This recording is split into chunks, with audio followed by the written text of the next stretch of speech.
Apple not 5 seconds ago ended their spring event announcing some very incredible technology, like the brand new M1 version of the iPad Pro. So what are their options and what does it look like out of this new incredibly powerful device?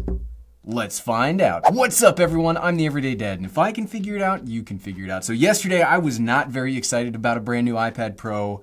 However, Apple has proven me wrong because now that they've put the M1 processor inside of it, I'm very excited. So what we're gonna do today, they've already updated their website. So we're just gonna go through and we're gonna talk about all the specs and the features and what those actually mean to you if you are looking to buy one of these seemingly, basically the perfect tablet ever made. Like, what does all of that mean? So let's get right into it. So like I said, the new iPad Pro will be supercharged by the Apple M1 chip, which is currently in my MacBook Air and in my Mac Mini that I use. Like, this is a legit desktop level processor that we're now gonna have in a tablet, which is gonna be so crazy. Now what this is gonna give you, you've heard me say this in lots of my videos, this is an 8-core processor, and depending on which version, it'll have an 8-core or a 7-core GPU in it. Now this will be an integrated GPU, it's not like an NVIDIA graphics card or something like that, but even this, you've seen the amazing things that my MacBook Air, my Mac Mini can do. That's not gonna be in a tablet. Not only that, on the 12.9-inch version, they're also gonna have their brand new XDR liquid retina display, which will have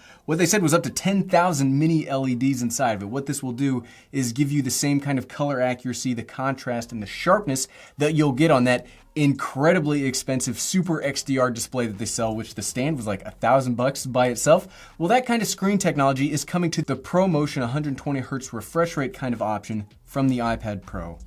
And they're gonna have 5G in it, which really means that this new M1 iPad Pro could be one of the ultimate like travel productivity machines, because you're always gonna have a high-speed connection. You're always gonna have a beautiful display that was like 1600 nits of, I don't wanna skip ahead. We'll go through this. I don't wanna like jump all around. Let's see, so yes, the ultimate iPad experience M1 processor, will be able to order it on April 30th, so in 10 days. I know my wallet is already ready, and it will be available in the second half of May. We talked about the M1. I mean, the M1 processor is a phenomenal processor. I said there were 2 versions of the GPU. Like, this MacBook Air has the 7-core GPU, but it looks like the iPad Pro will just come standard with the 8-core GPU. From my perspective as a YouTuber, a video editor, this will be able to mean like you'll be able to run a full video production suite from just the iPad. Like, you've already kind of been able to do that with the A12Z processor, but with the M1, it's gonna be a whole new level. You'll also be able to play console quality graphics. They had a whole bunch of game developers on their thing showing off their technology too, which looks incredible.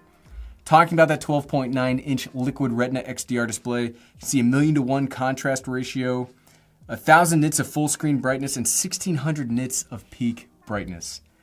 That's like, I don't know if I'm gonna be able to actually look at the display with it like blinding me. I mean, my MacBook Air can go to what, 400 nits of brightness? The MacBook Pro can go to 500 nits of brightness.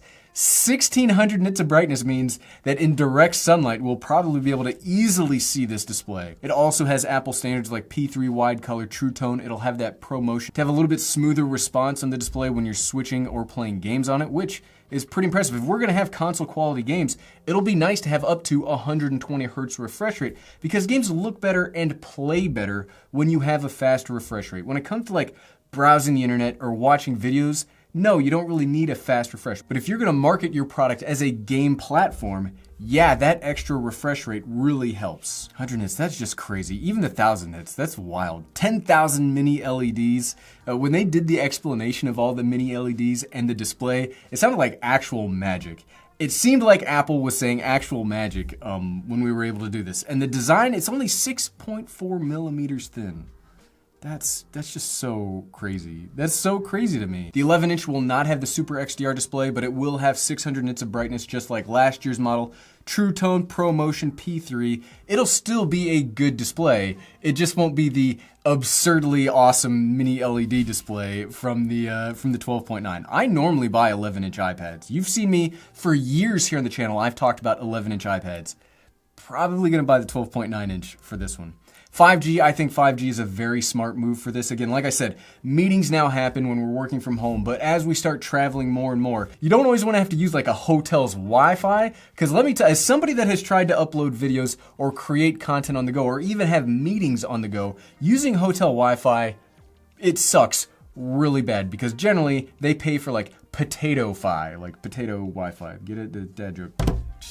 But having 5G, especially if you're in a big city, I think that could be, you no longer have to worry about the security or the speed of the Wi-Fi spot that you're using. You now have 5G built into your computer. And even in my local area, it may not be mind-blowing speeds, but it's still faster than what we get here for 4G LTE. So I am very excited to see that they've now got 5G in here. And you'll still have Wi-Fi if you still need it.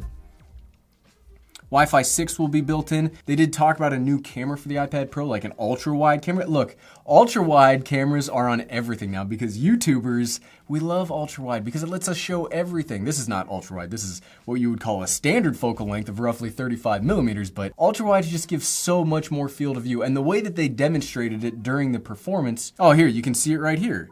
They're showing where the dad's trying to show something and it knows who to focus on and where to move it without moving the iPad. Like, that's incredible. Pro cameras will have the ultra wide and the wide. And is that the LiDAR? Because we all use that LiDAR scanner so much, right?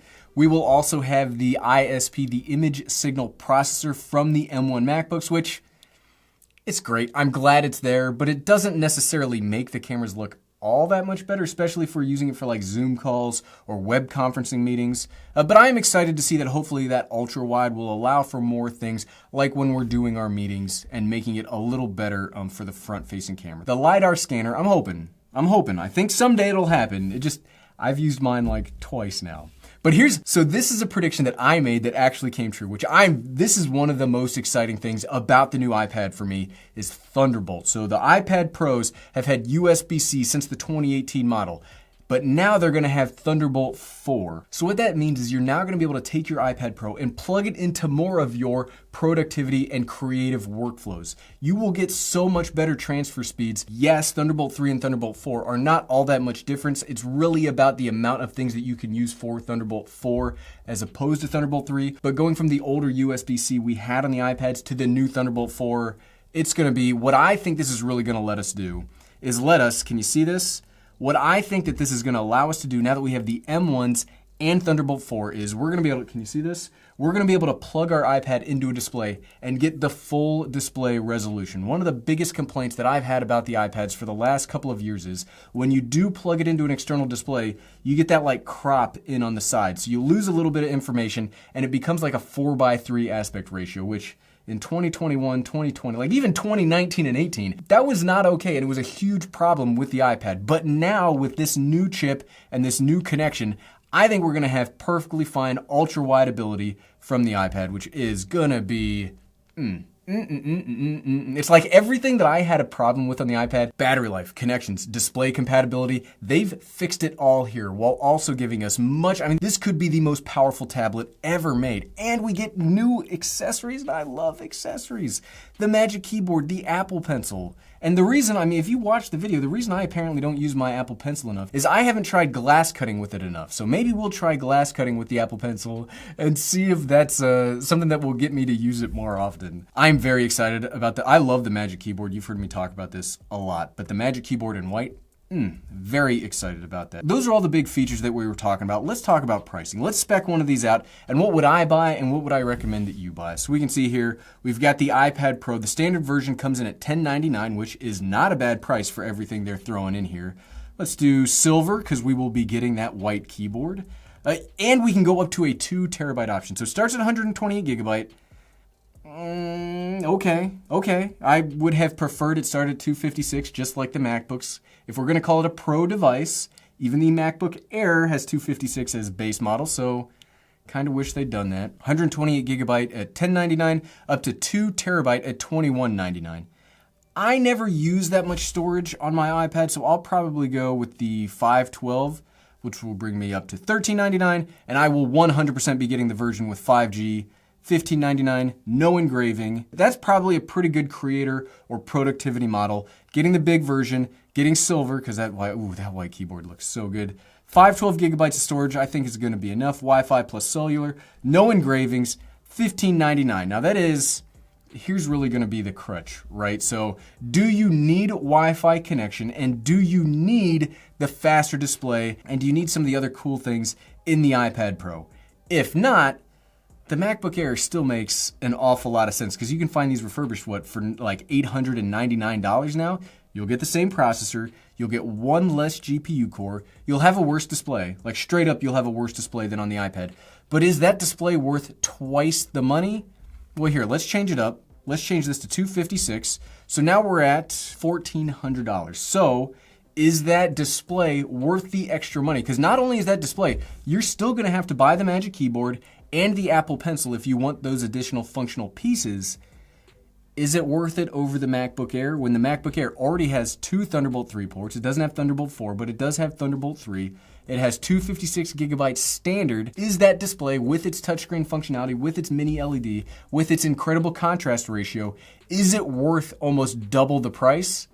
That's something we're going to have to find out when we get it in hand. But this is probably the one that I'm going to get. But what are you excited about? What was your favorite part of the Apple event? Leave me a comment below. I would love to hear. I know what I was excited about. I would love to hear what you all were excited about too. Leave me a comment down below and we will get right into it. And if you like this video, good news. There will be another one tomorrow about the iMac. Not going to point it out to you yet because it's not here. But if it is here, you're from the future. You're watching from the future and you can then go ahead and click. So this video is not out yet.